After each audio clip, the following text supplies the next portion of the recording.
Hi, maingod to mga higala. Ting paniud to na sad. Ako na lang diri sa opisina mingaw na kay tuan na ako mga kauban sa kananan sa karinderiya. So kay ako nagabaon raman ko. Most of the time kanang magbaon ko na ako'y sudan pero usahay magpatugon ko og sudan kay dili ko kadala og sudan. Karon wala ko magpapalit og sudan kay ang akong sudan kaganiha sa buntag daghan man sobra man so nagdala ko nagbaon ko nya kabalumuon sa akong sudan kani ang palaya nga naay itlog. Ayan, oh. Nara oh. Mura ni kadaka ako ang baon sa paniud to.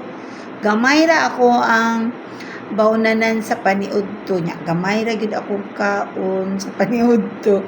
Pero ginabawi na siya pagkagabi sa panihapon. Grabe ko pa kanon sa panihapon.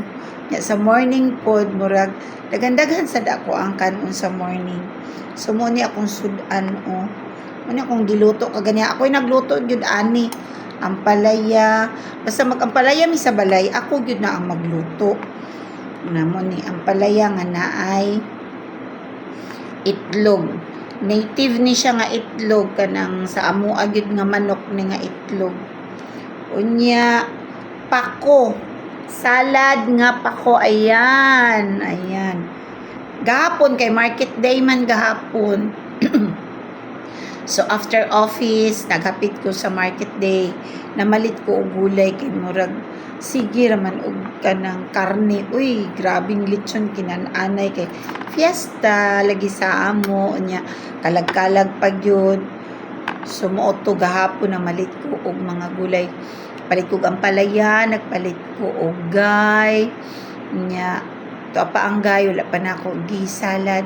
Tapos ang pako so gihagpatandaan ako kagabi nya kaganiha giluto na ako nya napay salin ayan ako na pong gibaon ara ani ang pako so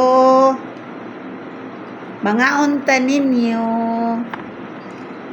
mga unta ting paniud to naman jud okay salamat sa pagtan-aw mahal mo na ako tanan bye bye.